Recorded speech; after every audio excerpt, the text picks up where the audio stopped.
Warm greetings to you wherever you find yourself. This is still the NewsGod. You are welcome to another episode, the second episode actually, of Africans Abroad, a show in which we bring you the stories of our brothers and sisters who have had the golden opportunity to travel overseas and the life they've been experiencing over there.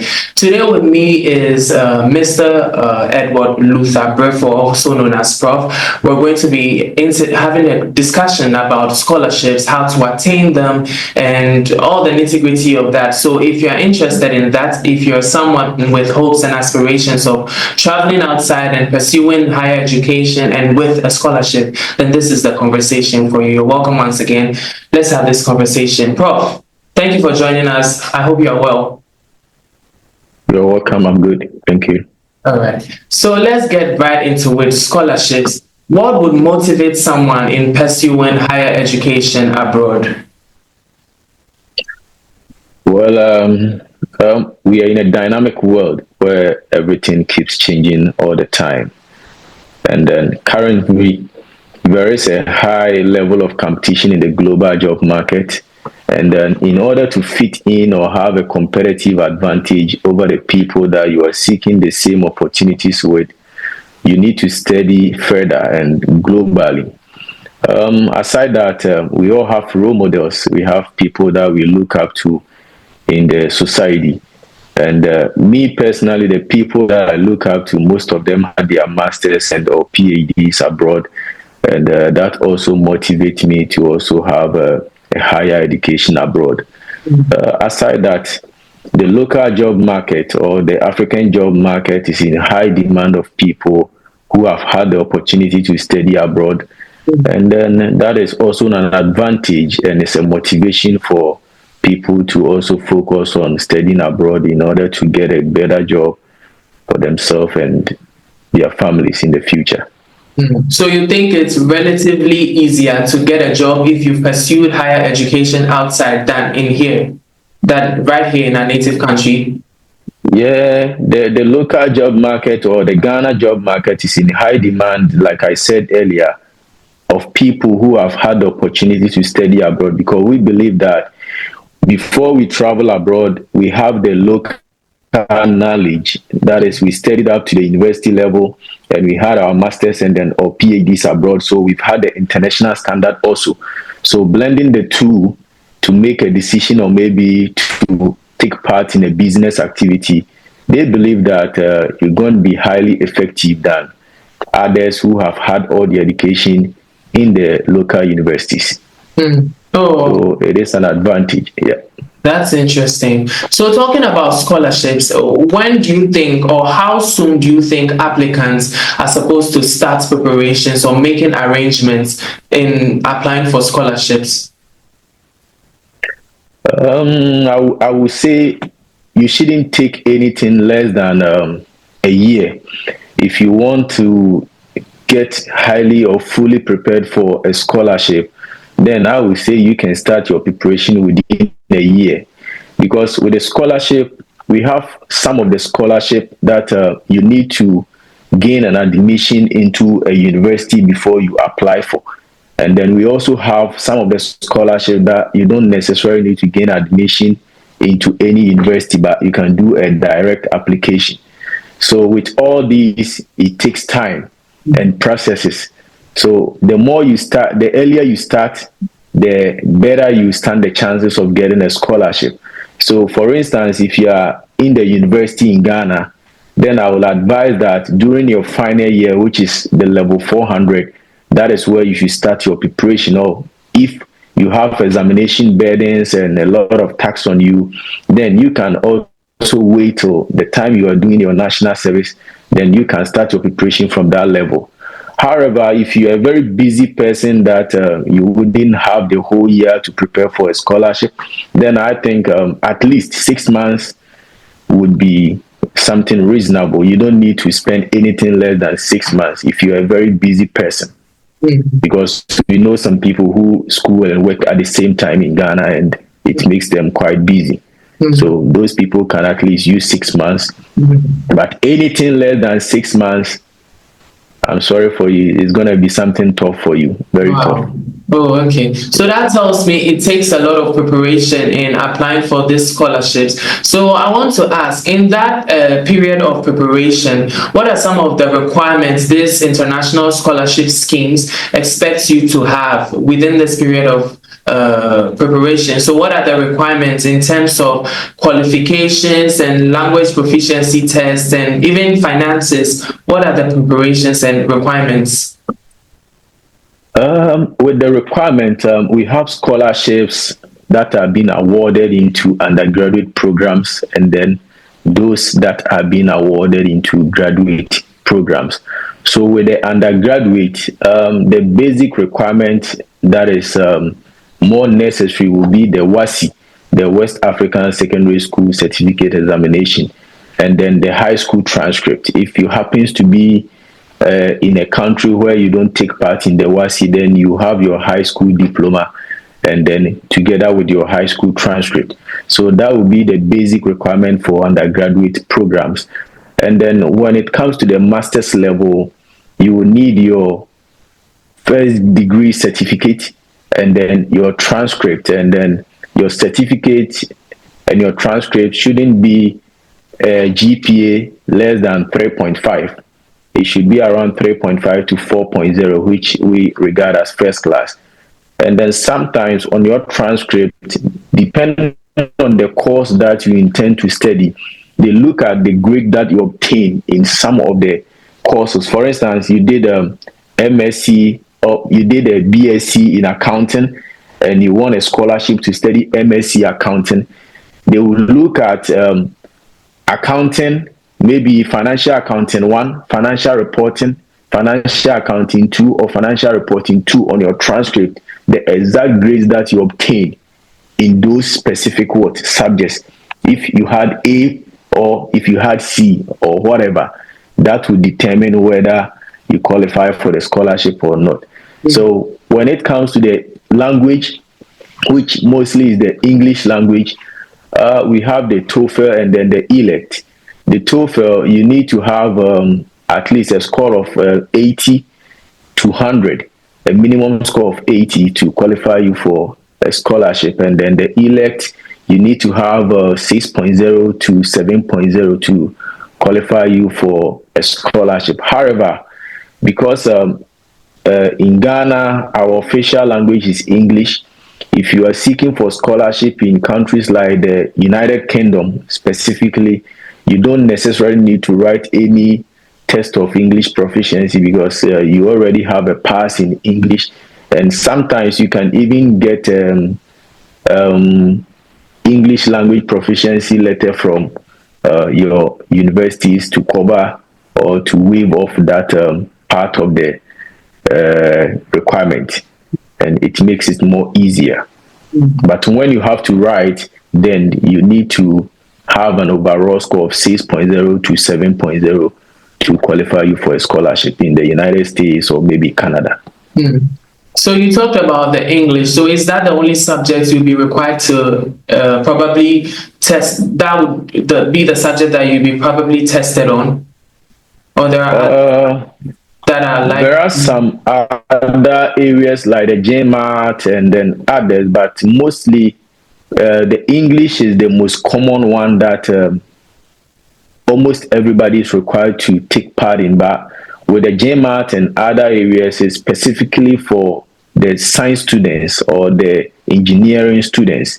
They are being required to do the GMAT and other stuff. But because those areas are not plenty like the other areas in combined as one, most of the courses are being required to write a English language test or maybe something of that sort. So we have the other areas like the math, but the most common ones is the English that everybody got to meet to be able to get a scholarship.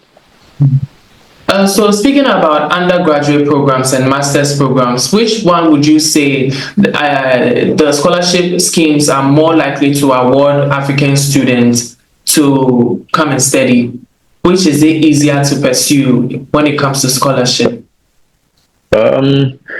Getting scholarship for undergraduate studies is quite very difficult The reason being that in as much that the scholarship bodies are there to support students to have a higher education or maybe a standard education, they aim at sponsoring a whole lot of people.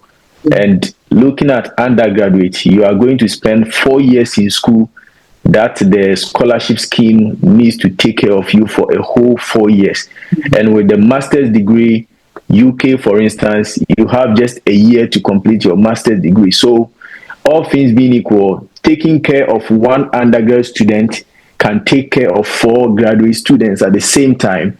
And with the graduate students, they are also gaining a higher standard of education or knowledge than the undergrad. So, all things being equal, like I said, it is more essential to take care of graduate students than undergraduate students. However, some of the undergraduate students are likely to get a scholarship, but putting the two, then the graduate students stand more chances of getting a scholarship than undergraduate students. Oh, okay. I see. Yeah.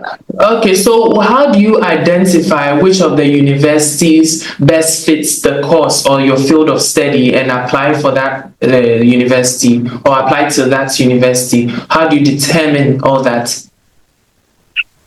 Um, to determine a university that fits you or maybe that is well equipped for your studies or your course, uh, you need to look at the criteria, the requirement of the university, and then know that you meet the basic requirement of the university in terms of the academic requirement, that is your transcript and your certificate, your financial wise. For instance, the fees, how expensive is the fees? Is it moderate? Is it within your limit? Do you need a scholarship or you don't need a scholarship? And then, most importantly, I specifically look at the language that is being spoken in the country that you intend to study. Even though in Europe and Asia, they still use English as a medium of communication and then teaching and learning. However, a country that speaks purely English will be more beneficial to somebody like me coming from Ghana, in the sense that after studies, there is the need to form study groups and then discussions and other stuff. So when we meet people all over the world where they don't speak English and then we come together to have our master's program, even though we have at least the basic knowledge of understanding English, which we all understand the lectures, and some people translate it back into their local language to understand it more better. But when it comes to discussions where you need to form study groups and other stuff, you find it difficult because most of the people does not speak English as the official language. So looking at countries like United Kingdom, USA, and then the Canada, because of the English, it makes it easier for you to determine that universities in those countries will be more better for you than compared to the universities in Asia and then other European countries. Mm-hmm. So I think that would be the things to look at. Mm-hmm. Okay, so as a Ghanaian, it would be better suited for you to apply for scholarships in English-speaking countries. That's what you're saying. Yeah, right. Yeah, that would be more easier for you.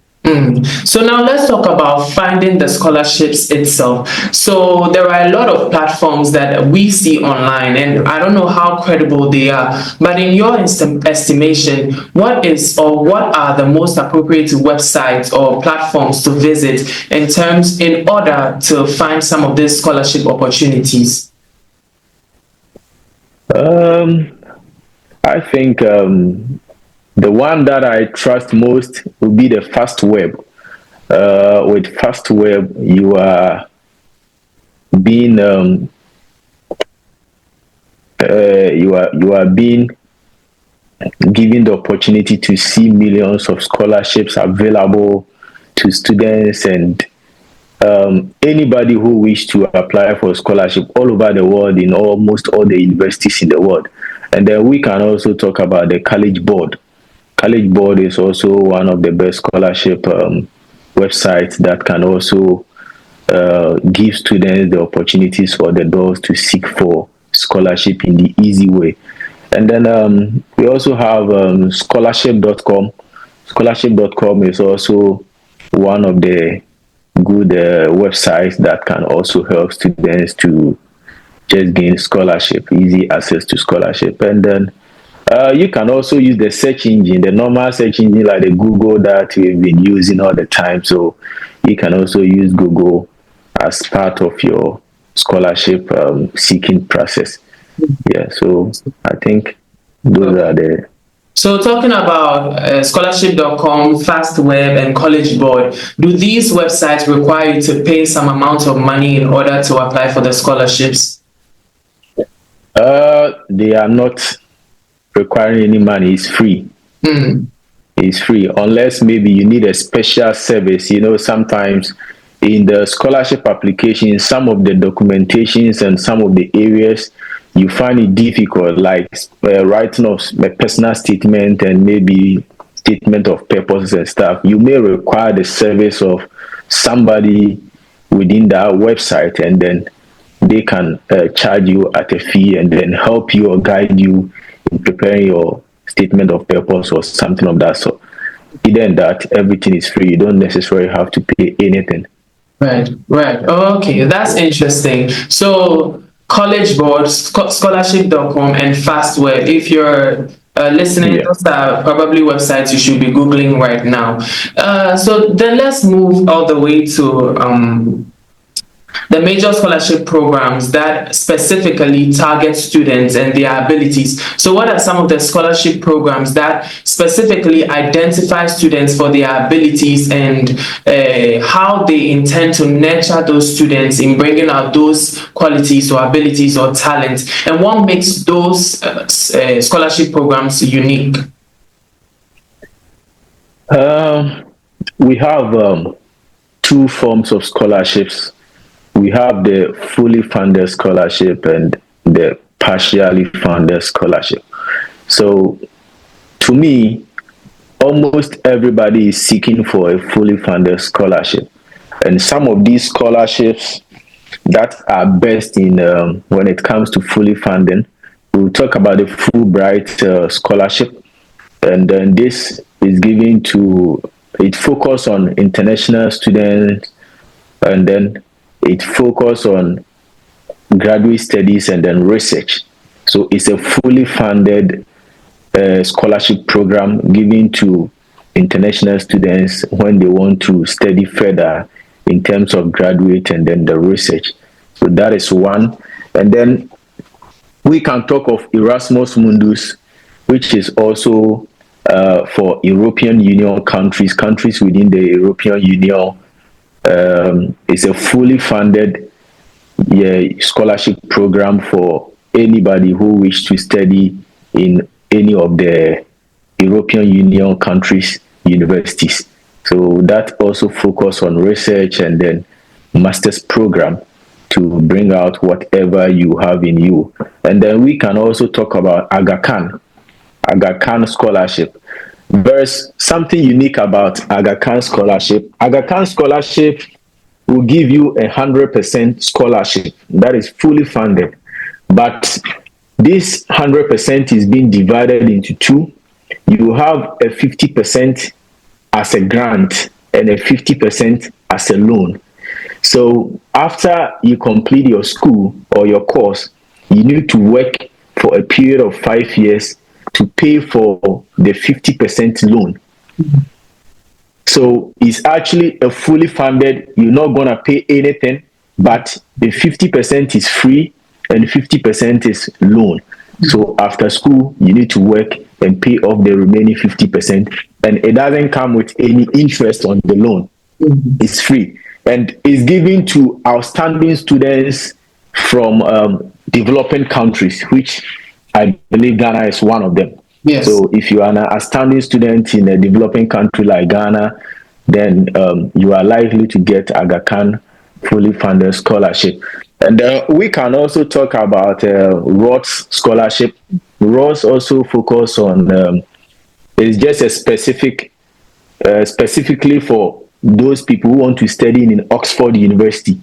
So if you want to study Oxford University, just Oxford University, then you are likely to apply for Rhodes scholarship. And then with those who want to study in Germany and other European countries, aside the Erasmus Mundus, Germany also gets a DAAD scholarship, which is for studies only in Germany, and it's a fully funded scholarship for international students and anybody who want to study in Germany. You don't pay anything; it's just a fully funded. So, I think those are the best and then common scholarships so far as I'm concerned. So talking about the Aga Khan scholarship, where 50% is allocated to the grant and 50% is allocated to the loan, are you permitted to stay in the country or in the foreign country for the period of 5 years that you're supposed to work in order to pay for the loan, or you'd have to come back to your native country, work, and then make payments for that loan?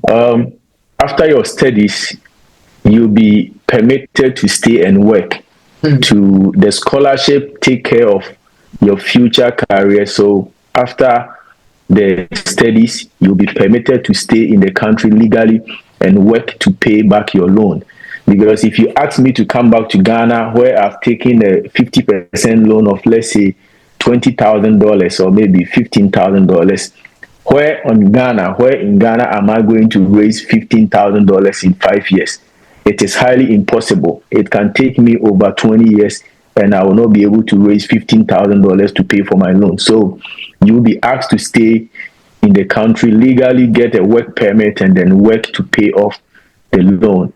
And the scholarship is going to protect that because they know they have given you the loan and you have to pay. So they have to make sure they secure you a job so that you'll be able to pay back your loan. Oh, I see.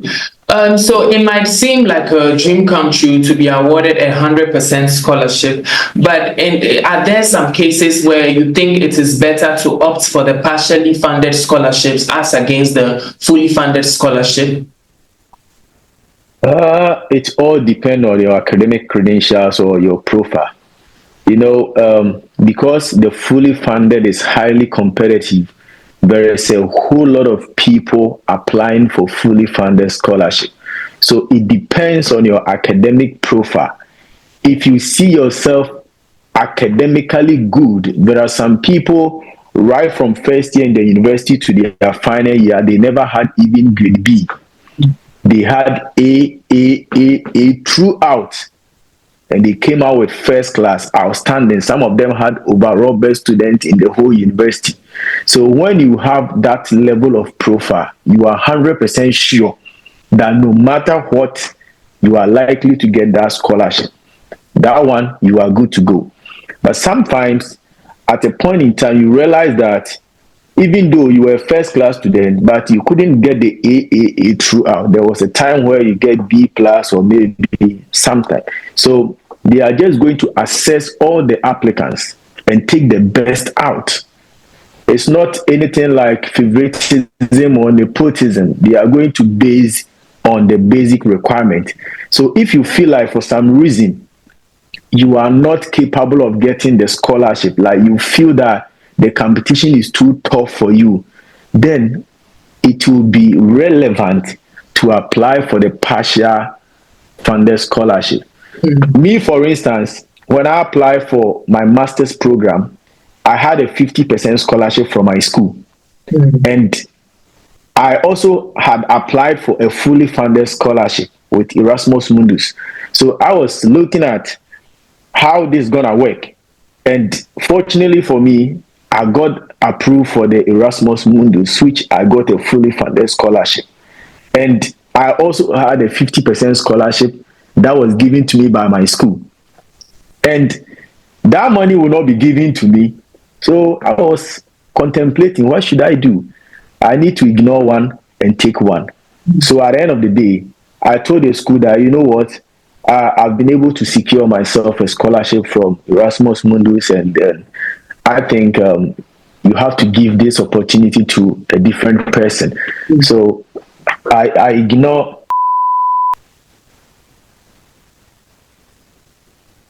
Can you hear me? Yes, sir, I can hear you. Yeah, I'm sorry. Somebody called me through. So I ignored the school scholarship and then I took the Erasmus Mundus scholarship, which was fully funded.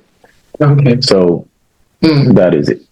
So let's talk about the application process itself. Can you please walk us through the starting point all the way to the final point of applying for that scholarship for you to travel outside abroad and study? Yeah.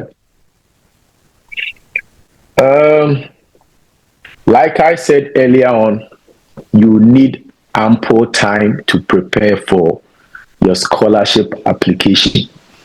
And if you side with me, you need at least a year.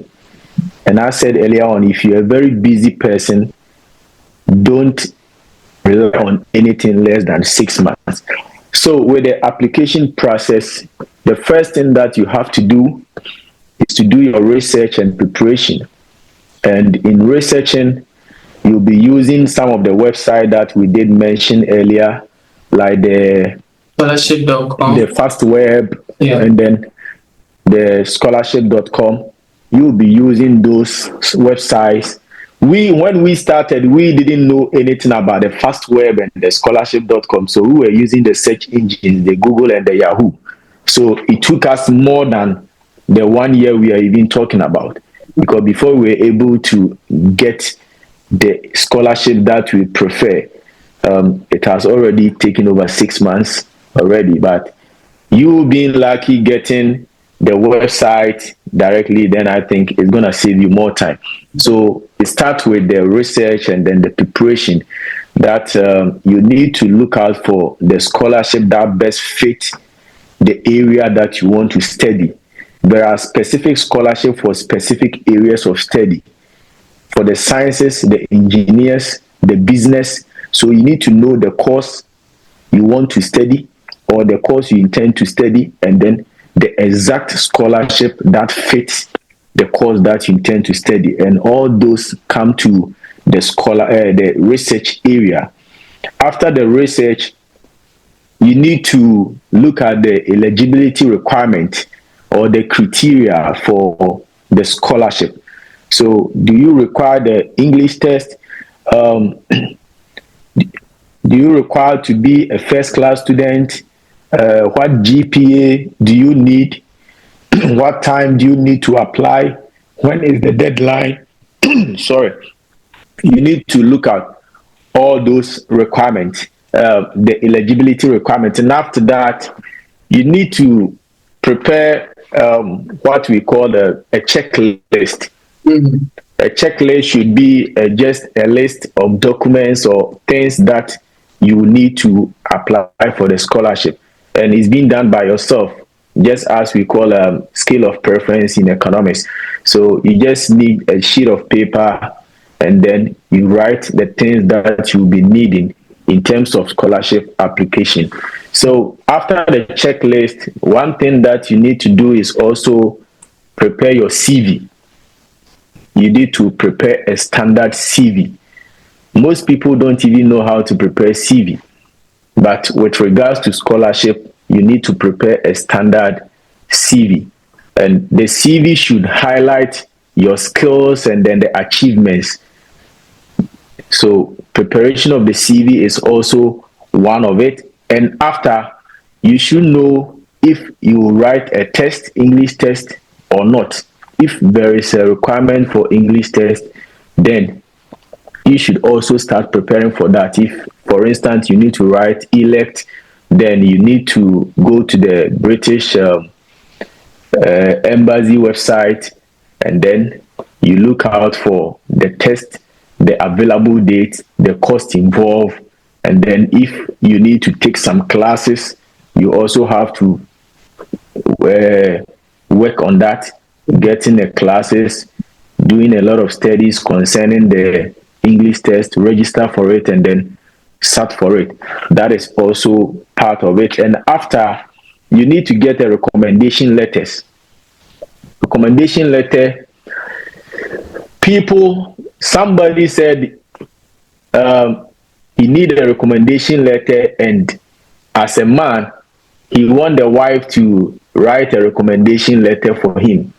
That is not acceptable. You don't need your wife to write a recommendation letter for you. You don't need your pastor to write a recommendation letter. You don't need a lawyer to write a recommendation letter for you. Recommendation letters specifically should be the institution that you attended, and if you are a worker, the place that you are working. So if you have studied in maybe University of Ghana, College of or College of Sciences, or maybe Faculty of Business Studies, then that you're within your faculty, there could be a professor or maybe a lecturer who has taught you or something of that sort, and those are the people that are highly recommended to write your recommended letter, because they know you personally, they have teach you or they have taught you in the past, and they know your personality, so they are going to write something about it. And if you are working, then your immediate boss can also write a recommendation letter for you. It's not about the person you are free with, it's about a person who knows you. It's about a person who knows you. So it's not like my pastor can do it for me. You should be specific from the institution and then from the place that you are working. So after that, you need to gather all your documents. You need to gather all your documents. With the documents, you need your certificate, starting from the WASI. You need the university certificate. You need your transcript. If I've said earlier on that there are scholarships that you need to gain admission in a university before you can apply for. If you are applying for such scholarship, then you need to gather your admission letter or your offer letter from the university that you intend to pursue your course. And then you also need to prepare for your financial documents. If you are not applying for a fully funded scholarship, then you should also prepare your financial document, that is your bank statement, or if somebody is sponsoring you, either your father or your uncle or whichever, you need to also prepare for those documents. After getting all the documents, the next thing that you have to do is to start applying the scholarship online. You go to the scholarship, if it's Erasmus Mundus, you go to erasmusmundus.com, and then it will open the website for you, and you will see start application. So by starting the application, you already have all the documents you need. You have done a lot of research. You have get your recommendation letter. You have already written your English test, and you have your results, everything set. So in application or applying for the scholarship online, sometimes people find it difficult because you need to go forward when you are done with this page, and coming back, sometimes you lose the information, you need to key in again, and it's a whole lot of stress. So you can choose to print the forms out, you fill it manually, do the corrections, the checks, proofreading, everything, and make sure you are good. Then you take the paper online, then you start what? Keying in the information. In that case, it saves more time, because when you print it out, you can fill and even show it to somebody who you think is better in terms of English, with the grammar and then the choice of words and then the spellings. Somebody can just go through and correct everything for you. So the moment you sit on the computer, you can easily type in. And one thing is, when you're using the web, or maybe when you're using Microsoft Office, when you are typing and you make a mistake, there is sometimes autocorrect that will correct you. Yes. But in a scholarship application, there is no autocorrect, because they are determining your spelling abilities, your grammar abilities. So autocorrect is not working over there. So if you write a wrong sentence, nothing will be underlined for you to know you are wrong or not. You just send it. And at the end of the day, that sentence you wrote can disqualify you for a scholarship. Mm-hmm. So if you are not sure of yourself, just print out the forms, fill it, and then After filling the forms, then you need to submit it. Make sure the forms is 100% complete, because if you submit an incomplete forms, it will not notify you that the forms is incomplete. It will go straight, and that is a disqualification. So make sure the forms is 100% what completed before you submit. And as soon as you submit the forms, there should be a confirmation email stating that your forms have been what received. So you should wait up for the confirmation email. When you get the confirmation email, then you start preparing for your interview. Because I've said that all the certificates and the transcript are there, but you need to prove your academic performance or your academic excellence through your interview. The words, how you're going to talk, especially with the English language, they would like to know. So you prepare for the interview, and then preparing for the interview, you can look up to some basic interview questions online concerning scholarship, which if you go to the fast web and even use the Google as a search engine, you're definitely going to get some of the most asked questions with regards to scholarship. And then you prepare for the interview. After the interview, if you are lucky and you are being selected, then you'll be given an offer letter, an offer that demands your acceptance. So you go through the offer, which contains the terms and conditions of the scholarship. Either you are being awarded a fully funded scholarship. Some scholarship are fully funded in the sense that you are being given a stipend, monthly stipend, you get books allowance, you get transportation allowance, you get a whole lot of benefits. So you go through, and if you are satisfied with all the terms and conditions of the scholarship, then you need to accept the offer. Sometimes after accepting the offer, you will be asked for an additional documentation if possible. Then you provide for that. So basically, that is the steps that you need to go through in seeking a scholarship or applying for a scholarship. Right. Now we're getting a lot of insights from you, Prof, and I'm really excited. All this information I'm jotting down, and I hope our viewers are taking notes as well. And if you have possible questions, you can please feel free to drop them in the comments, and we'll attend to you. Now, Prof, let's say you have all your documents and your credentials ready. How do you now get them recognized and approved by international institutions or some of these scholarship schemes?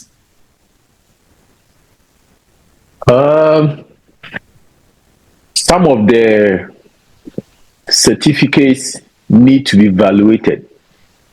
We have some valuation bodies that needs to evaluate your certificate, and that is what I'm saying, that if you're a Ghanaian student, then I personally recommend United Kingdom for you, because our standard and their standard is not far. So you don't necessarily need any level of valuation of certificates and other stuffs. But the valuation of certificate comes in mostly when the course that you intend to take is far from the course that you have already studied. For instance, you did MSc, BSc in accounting, but you want to do MSc in biology, which under normal circumstances, it doesn't work that way. Or the course that you studied earlier is different from the course that you intend to study in the future. So they would like to value your certificate, your courses that you take, your individual grade, and see if you are mostly qualified for the course that you intend to take. So we have valuation bodies for the UK, we have valuation bodies for the Canada, and then the USA. So these bodies needs to value your certificate, give you a report, and then you can submit those reports to the scholarship scheme. Right. And in most cases, some of the scholarship schemes does not demand even valuation of certificate, especially when your certificate is in English and everything is well understood and explainable. Okay, I see. Now, so besides the tuition fee that will be catered for by the scholarship scheme, what are some of these other spendings do you need to budget for when you are finally given the scholarship? Because I don't think they're going to take care of everything down to the shoes you wear. So, what are some of the things you should personally budget for? As I said earlier, that is what you think that they might not, but some of the scholarship take care of even the toilet roll that you'll be using in the toilet. Well, And then those are the highly fully funded scholarships for extraordinary students. Some of them take care of everything. But aside the tuition, let's assume you only got a scholarship for the tuition. Then you need to prepare for accommodation. And with the accommodation, unlike Africa, where you can pay advance 2 years rent and then you'll be staying, it's not done that way abroad. You have to pay a monthly accommodation.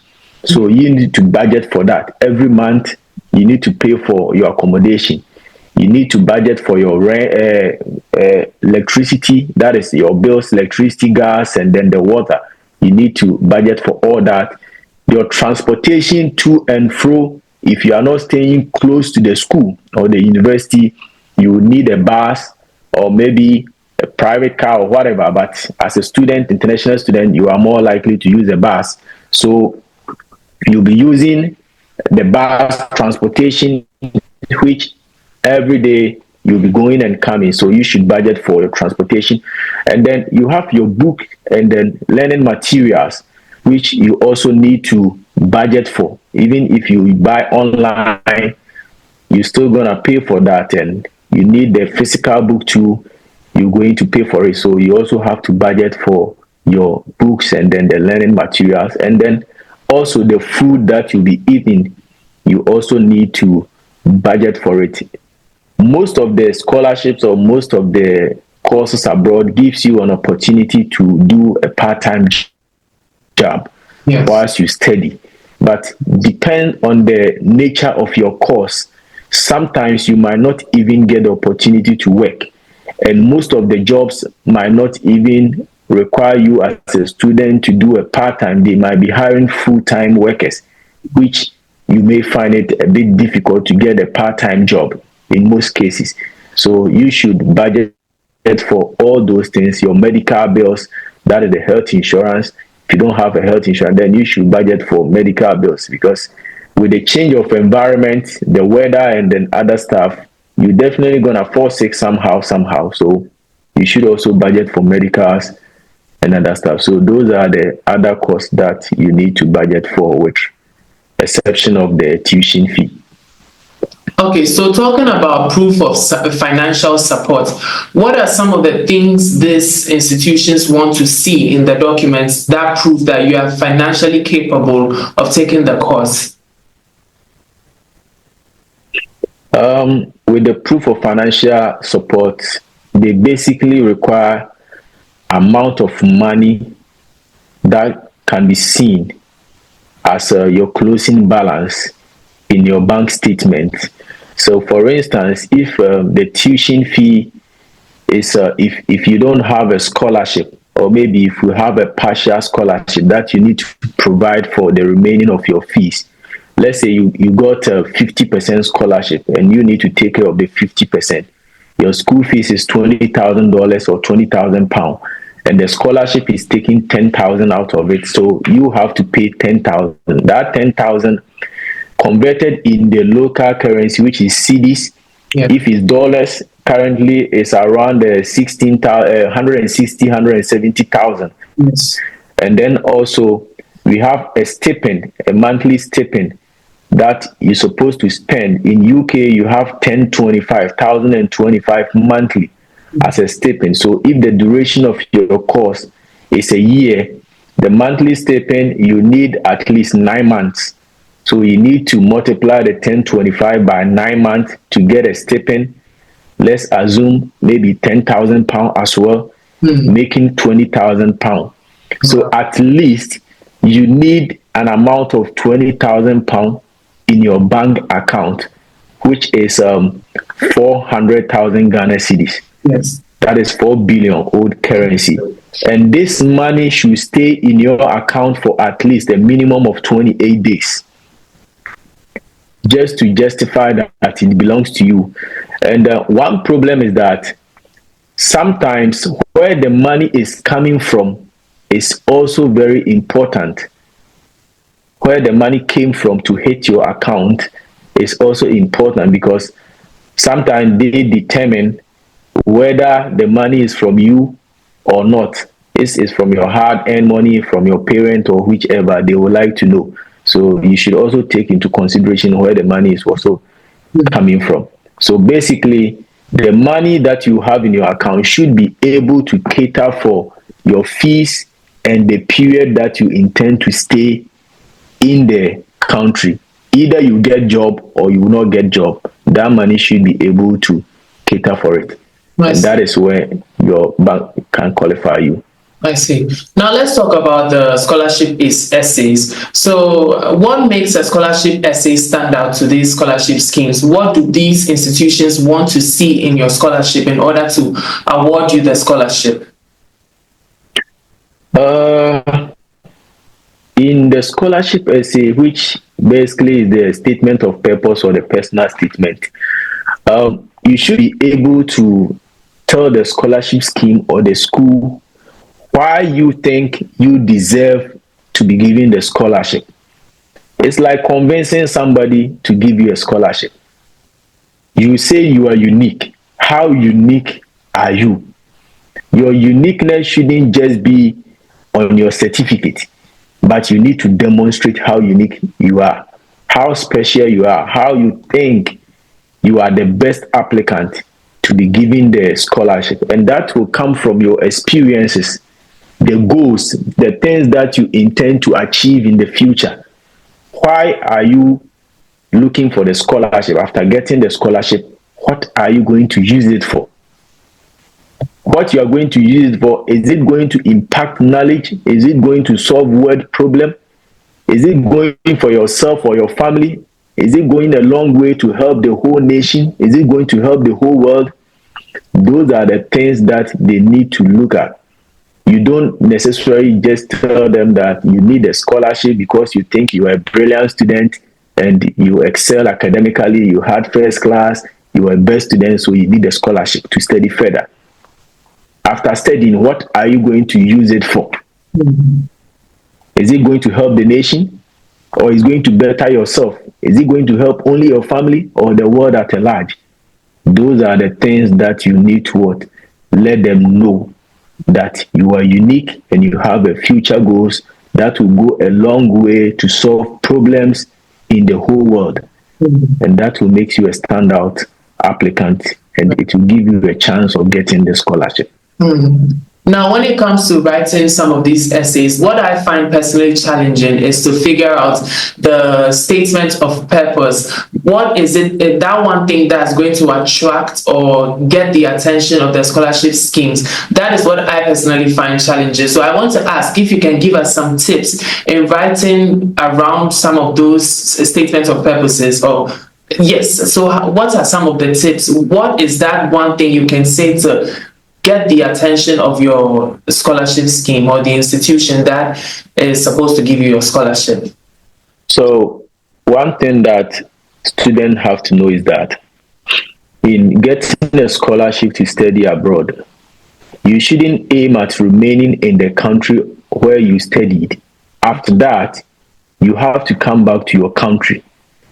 And in convincing them that you should get a scholarship with your statement of purpose, your purpose should aim at the problems that you have in your country. It shouldn't aim at what you intend to achieve to become a rich person or a successful person for yourself and your family. Your statement of purpose should center on the problems of the country. Now, we have a whole lot of problems, unemployment problems in Africa, uh, low standard of education in Africa, low level of income in Africa, poor economic activities and poor economic management, mismanagement of natural resources, mismanagement of public fund. Those are some of the major problems in Africa. And your goal should be aimed towards solving those problems. So if your statement of purpose should be that me, I want to be a lecturer. So after I would like to be a lecturer to better the standard of education in my country. It has come to solve the problem of low standard of education in my country. And that should be a better reason for me to get a scholarship because it's solving a national problem. Mhm. I hope you understand. So the Yes. statement of purpose should focus on solving a national problem, not a personal problem. Right. Right. So your statement of purpose should focus on solving a problem in your nation or your native country, Yeah. to your personal problem. That is Yeah. very insightful. Thank you so much for that. We are taking notice of that. So now I want us to talk about recommendations letters a little bit more. So let's say you've received your recommendation letter and you think that it does not best speak to your capabilities and you feel like it will not help you in the long run in getting this scholarship. Is it okay to go to another person to change the recommendation letter, or do you even get to see the recommendation letter yourself, or how does it work? With recommendation letter, if you ask me about maybe Samson, what I know about him is what I'm going to write. You don't tell me what to write about Samson. I will just write about what I know of Samson. But if Samson requires me to write a specific thing for him as a recommender, then he has to tell me that, please, due to the nature of my scholarship or the requirement, I would like you to institute this particular thing in the statement, in the recommendation letter for me. Just say this, right? Because with some scholarship, sometimes they would like to know if you have taken part in any national problem solving or national issues that helps in developing the nation or something. And you have never done that before. But maybe when you were in school, you joined a team of political staff and other things. You'll be working as part of the LSRC, solving problems of students, communicating the problems of the students to the board of the directors or maybe the principals, and then trying to get those problems solved. Mm-hmm. If you don't have such an ability or you never had such an opportunity, and that will help you to get a scholarship, then you should be able to talk to the person who is doing your recommendation that, please, I would like you to add this and this. Even though when I was in school, I wasn't part of the LSRC team, but when I left school, I took a managerial position. Right now, I'm handling this, I'm handling that, I'm doing this, I'm capable of this. So I would like you to incorporate them in the recommendation letter. So if you have something that you think specifically will help you to get a scholarship, it's better you guide the recommender to incorporate that in the recommendation letter. I hope you understand. Yes, sir. So that is, so you have to tell them what you want them to write for you. Either in that they are going to write what they know of you. And one thing you should know is that it's not so likely for a lecturer to know you that much. That's true. It's not so likely that a lecturer will know you that much. Me, for instance, my lecturers know me very much because they used to send me with their cars. Prof, go here, do this for me, go here. in weekends I can go to their house, do their house calls for them and other stuff. So they know me personally. But it's not everybody that gets such an opportunity to be so close to their lecturers and stuff. So in most cases, your lecturer will just come for 2-3 credit hours and then he leaves. And he might not even know you. If you are not the class rep or the assistant, they might not know you. So you just have to tell them who you were, what you did, and what you want them to incorporate in your recommendation letters for you. Right. Okay, so speaking about visas, what are some of the common visa-related challenges students usually face, and what can they do to prepare for some of these challenges and possibly overcome them? With the visa challenges, I will talk about the financial aspect. That's the proof of financial abilities. That is where most of the students find it so difficult to meet the visa requirement. Like I said, they know that you need this amount of money. Like we did the calculation earlier, you need £20,000 in your bank account. But they have no idea that the money should remain in the account for at least 28 days. Yes. So if you tell your uncle to send you £20,000 and he send the money to you, and in a week you print your bank statement straight to the embassy, you are likely to be refused. You will be refused because the money should sit in the account for at least 28 days. And it shouldn't also be exactly the amount that you want. If it's £20,000, it shouldn't be exactly £20,000. A little bit. There should be an extra, right, to cater for uncertainties and emergencies, which you cannot know when it may arise. So some people also do the calculation, and sometimes the reason why it should be extra is that maybe at the time of getting the money, the exchange rate must do that maybe 2.0, and by the time you are going for your visa interview, the exchange rate might be around 2.2, which will make your money lesser. And then another thing is students fail to demonstrate their ties to their home country. And with this, it always give access to the consular or the interviewer to deny your visa, because no school or no country would like you to keep staying in the country after your studies.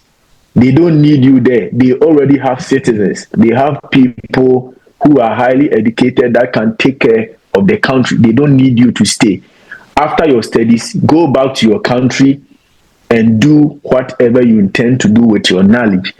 But students fail to demonstrate that they will come back to their country, and they will look at some specific grounds.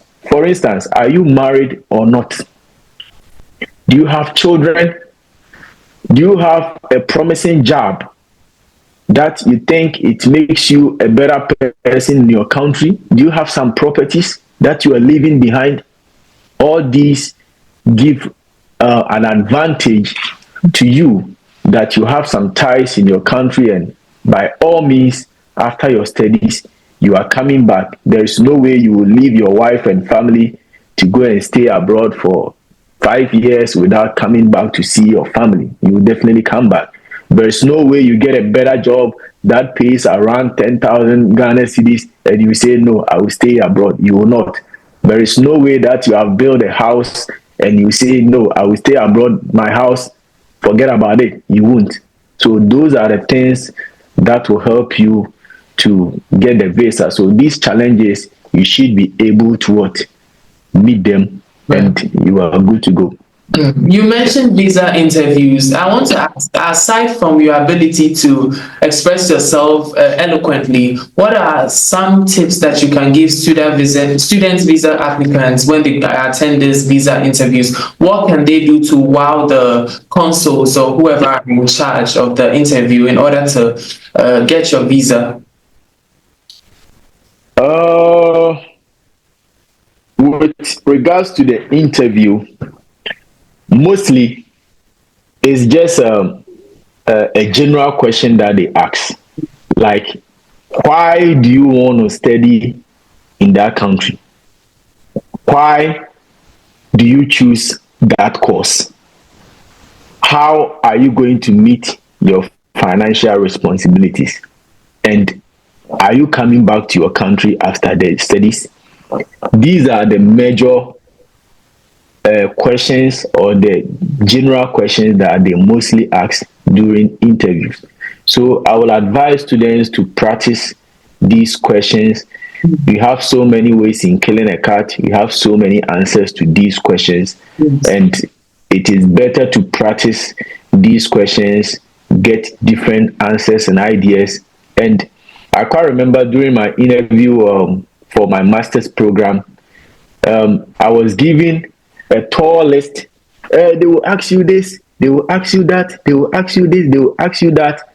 And my mentor told me, if they will keep asking you questions, it will depend on the answers that you give them.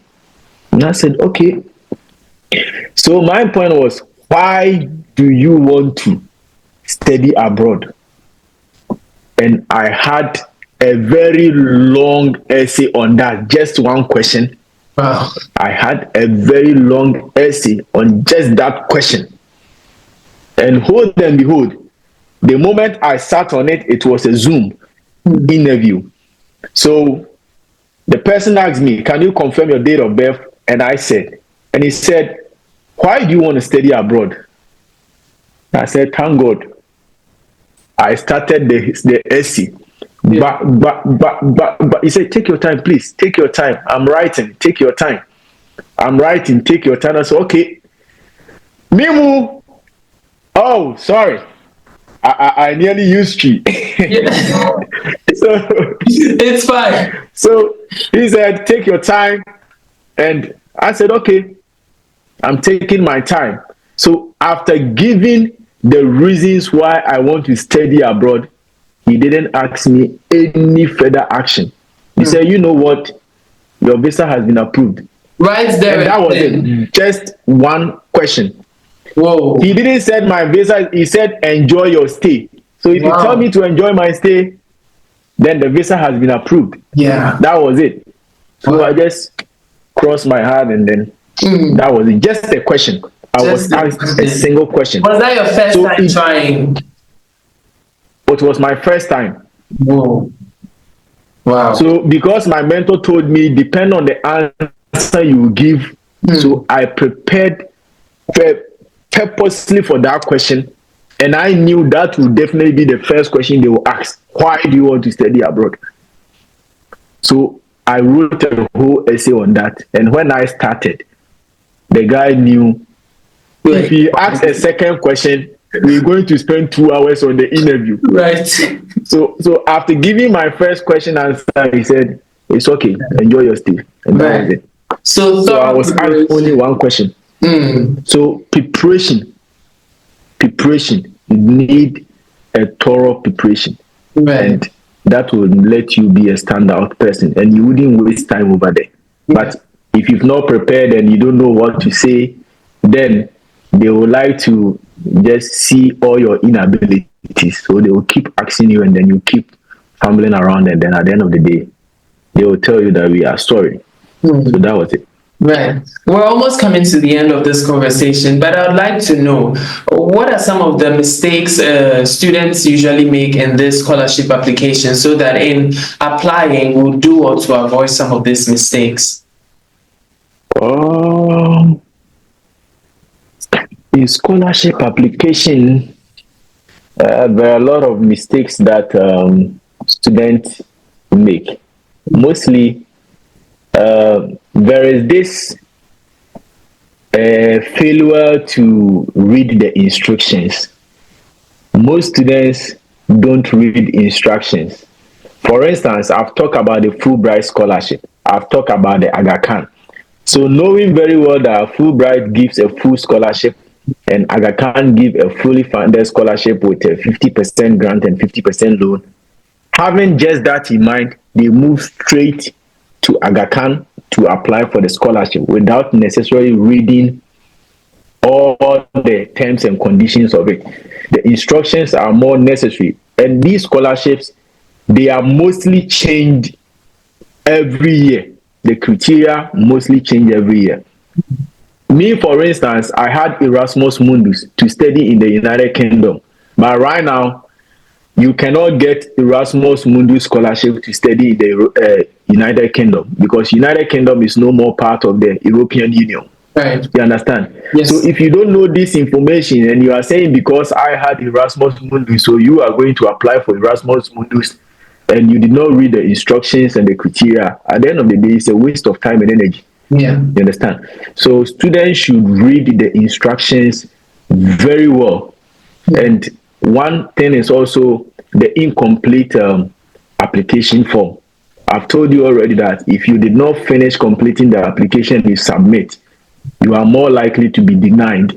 And the system will not tell you that your forms is incomplete. It will just accept your sending. And at the end of the day, you stand the chances of not getting the scholarship.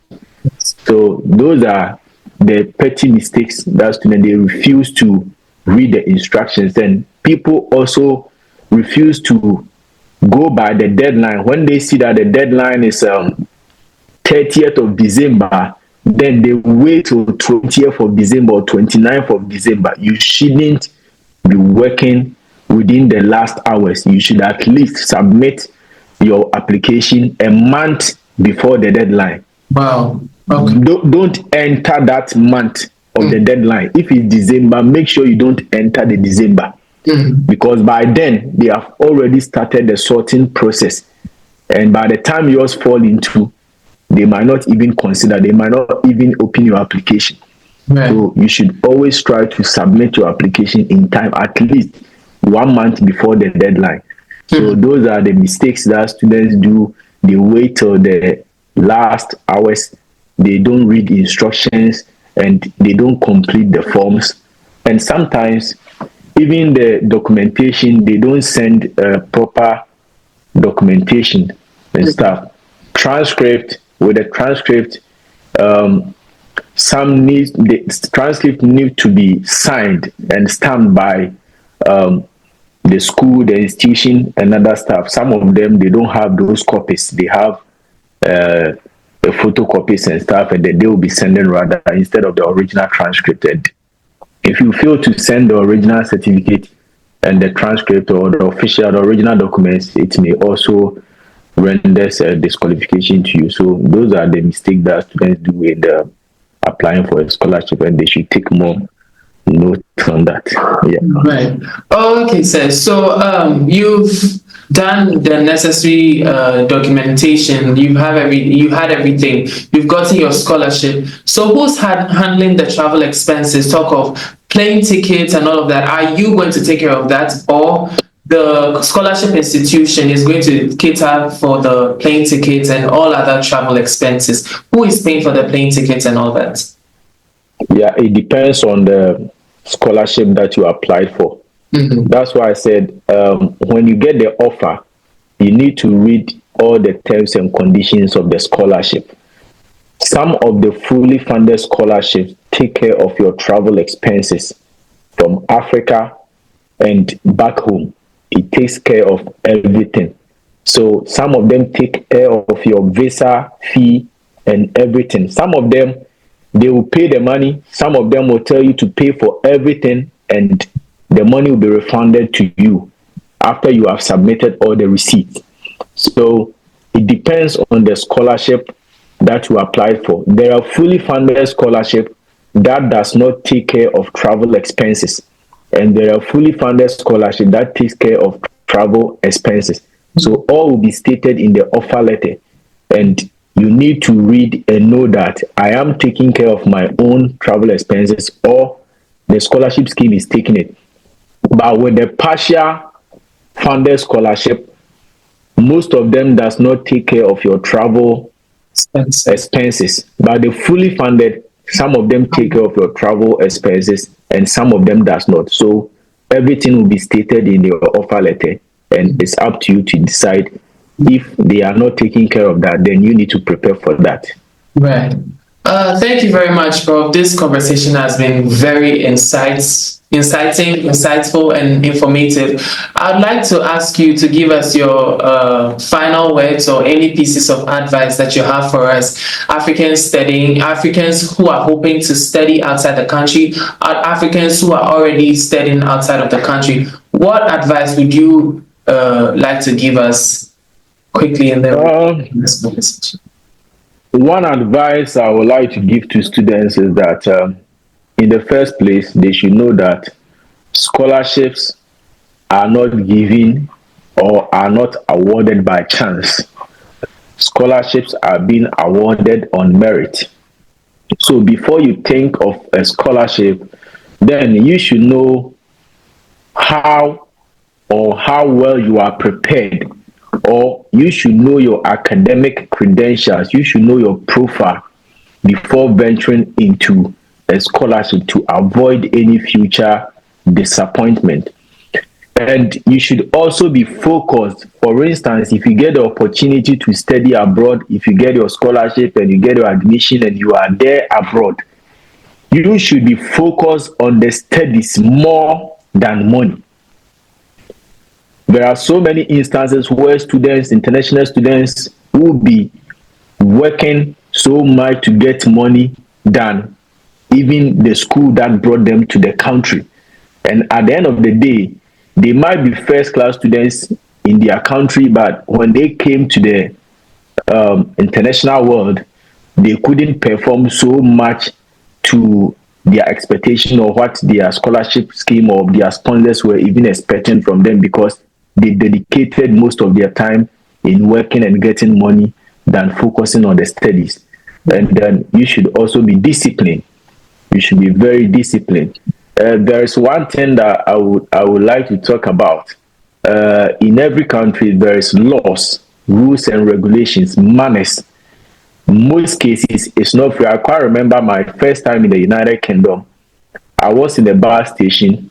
I saw an old woman carrying some stuff on the head and carrying a bag coming towards the bus station for a bus. So immediately I saw her, I rushed to take off the load on the head.